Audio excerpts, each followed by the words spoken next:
Welcome back. Now, did you know our region was once home to thousands of quail? Really? Yeah. Did you also know in Springdale there's a nature center that has fish, quail, and even snakes? You're full of trivia questions today. That's right. Those are just a few of the things that we got to see at the JB and John L. Hunt Family Ozark Highlands Nature Center. We had so much fun, yes, and we wanted to share that with you. Take a look.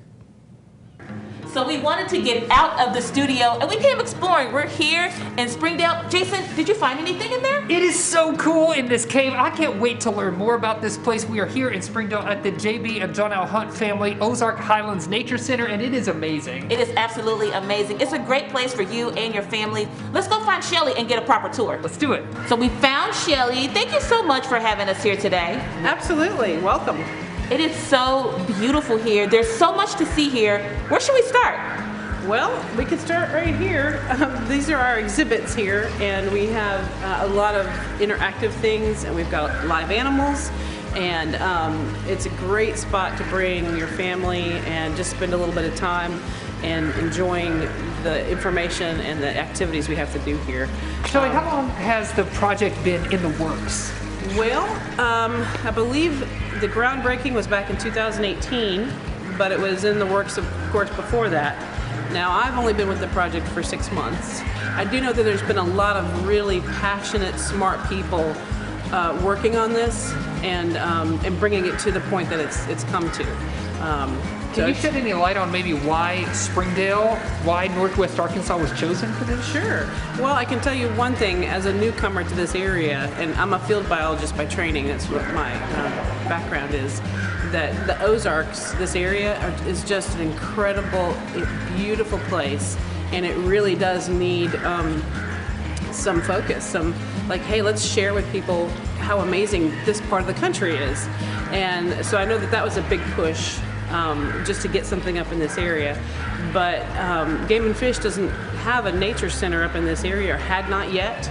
There's other nature centers in the other parts of the state, but there wasn't anything here yet. So that would be the next reason why. It's a win-win in my thought. So yeah, absolutely. Shelly, can you take us around to some of the exhibits? Sure. Yeah. This is our digital stream, and it's got a variety of wildlife swimming through it, and it's interactive. And so what this interactive does is it reads where you are, and then you interact and splash in the stream. And so we've got fish and turtles and crayfish and little macroinvertebrates and leaves. And then of course it ties into our live aquarium with our live fish, so you get to see the real thing there. Now we're inside the Schmeeding Foundation Creative Center. Shelly, what is this place for? Well, this is a classroom space that we're very thankful to the Schmeeding Foundation for providing the funding for this. But we will be doing family and preschool programming in this room. It's going to be a very versatile space. This classroom will focus, like I said, on family and preschool age, and then in our other classrooms we'll do things with older kids. So you mentioned other classrooms, right? We're just in one of 4. Is that what you said? Can you tell us about the other ones as well? Yeah, so we have 3 other classrooms that are in the middle of the building, and those are where we'll do other programming like hunter ed and fishing and just a variety of other things. It's going to be very, very valuable once we can do programming when we're past the COVID restrictions. So we're excited about that. So we've made quite the trek here outside. Shelly, where are we? All right, we are outside at the Archery Pavilion, and behind us we have our 3D archery range.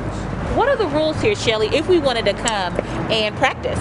So if you want to come and practice, you just bring your own gear, and we just ask that people use practice tips on the models, not hunting tips, and of course practice safety. So Shelly, the archery course is amazing, but I know also over here you have quail restoration happening. Tell us a little bit about that. Yeah, so our site here is a little over 61 acres, and at least 25 acres of this site we are actively working to restore the habitat here for quail. And it's our hope that when we get this habitat just right, quail will be interested in coming back and living in this land here. Shelly, thank you so much for having us out today. This place is fantastic. It's a lot of fun, educational, and I can't wait to see all of the things you're going to be able to do in the coming months and years. Yes, well, you're most welcome, and please come back anytime. And when we get past the COVID stuff, then come back and we'll do something fun. Yeah. Yeah, absolutely. Shelly, tell us one more time, how can people reserve time to come visit? So if you go to our website or our Facebook page, you can find it through our Facebook page too.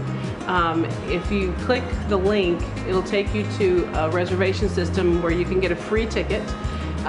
We are limited to 20 people every 30 minutes, and we're open from 8:30 to 4:30 Tuesday through Saturday, and 1 to 5 on Sundays. We're closed on Mondays and holidays, things like that. But you should be able to find it all online. The tickets are free.